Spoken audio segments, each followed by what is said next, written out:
untuk dua kelas A yang beranggotakan saya, Muhammad Ibrahim ini. Saya Sabu Malaysia. Saya Fadil Suranata. Saya Valentina. Pada kesempatan kali ini kami akan memberikan video pembelajaran mengenai modul pertama, yaitu yang berjudul yoga. Selamat menonton teman-teman. Pada modul pertama yang berjudul dioda ini, kami setidaknya akan melakukan 5 percobaan, yaitu yang pertama pada rangkaian bias maju atau forward bias, yang kedua pada rangkaian bias mundur atau reverse bias, yang ketiga yaitu rangkaian penyerah setengah gelombang, lalu yang keempat ada rangkaian penyerah gelombang penuh, dan yang terakhir ada rangkaian dioda freewheeling.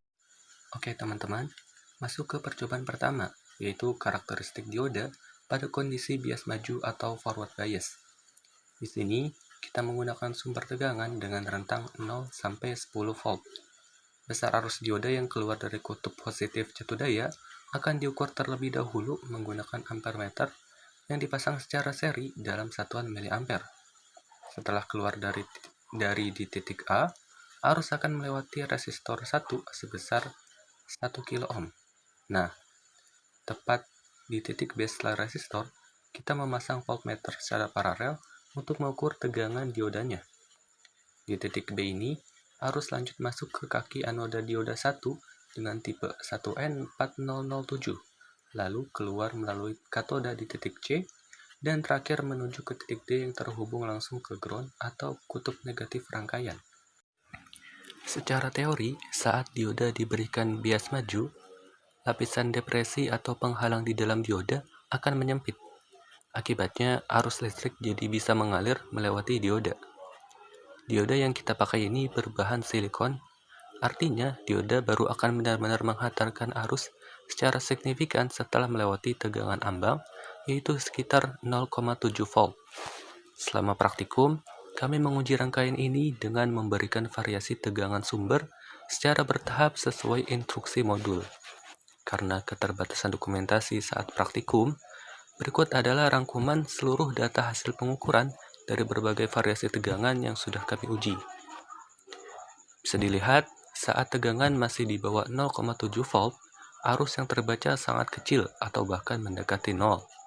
Namun, begitu tegangan dinaikkan melewati batas ambangnya, arus bertahap melonjak naik secara bertahap. Dari data tabel ini terbukti bahwa karakteristik forward bias dioda silikon bekerja sesuai dengan teori yang ada. Masuk ke percobaan kedua, yaitu karakteristik dioda pada kondisi bias mundur atau reverse bias. Secara teori, ketika tegangan positif dihubungkan ke katoda dan tegangan negatif ke anoda, lapisan depresi di dalam dioda akan melebar. Hal ini membuat dioda bertindak sebagai benteng kokoh yang menghambat aliran arus listrik. Sesuai dengan langkah kerja di modul, sebelum menyalakan catu daya, kami membalik posisi dioda 1 di project board kami. Pada pengujian ini, kami menghidupkan catu daya lalu menaikkan tegangan secara bertahap, mulai dari 0 hingga maksimal 30 volt sebagai batas aman agar dioda tidak rusak. Selama pengujian, bisa kita amati bahwa nilai tegangan dioda akan terbaca hampir sama dengan tegangan sumber. Hal ini terjadi karena hampir tidak ada penurunan tegangan pada resistor akibat arus yang mengalir mendekati 0.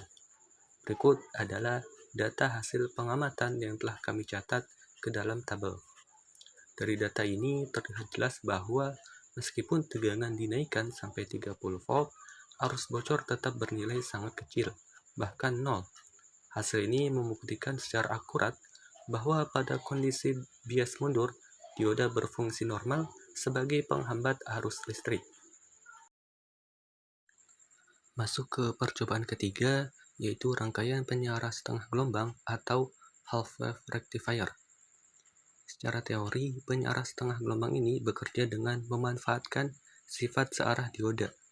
Ketika sinyal AC berada pada siklus positif, dioda akan mengalami forward bias sehingga arus bisa lewat menuju beban. Tapi saat sinyal AC memasuki ke siklus negatif, dioda langsung reverse bias dan memblokir arus tersebut. Akibatnya, siklus negatifnya akan terpotong. Berikut adalah tabel 3 yang merangkum nilai parameter terukur tanpa filter dibandingkan dengan perhitungan teoritis. Memasuki pengujian keempat, yaitu analisis rangkaian penyarah gelombang penuh atau full wave bridge rectifier. Berikut adalah tabel 5 yang menyajikan data perbandingan parameter hasil pengukuran. Memasuki percobaan terakhir, yaitu pengujian fungsi dioda freewheeling. Pada kondisi awal dengan dioda freewheeling, lonjakan tegangan berhasil diredam sepenuhnya. Saat kondisi kedua tanpa dioda, muncul lonjakan tegangan spike bertegangan tinggi yang terekam secara signifikan pada fungsi single trigger osiloskop. Berikut adalah data hasil pengukuran yang telah kami rangkum ke dalam tabel. Melalui data eksperimen ini dapat disimpulkan bahwa fungsi vital dioda freewheeling dalam mengamankan sistem kendali industri dari kejut induktif telah terbukti 100% valid.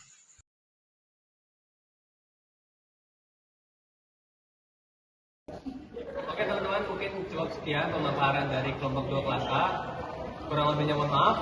Wassalamualaikum warahmatullahi wabarakatuh.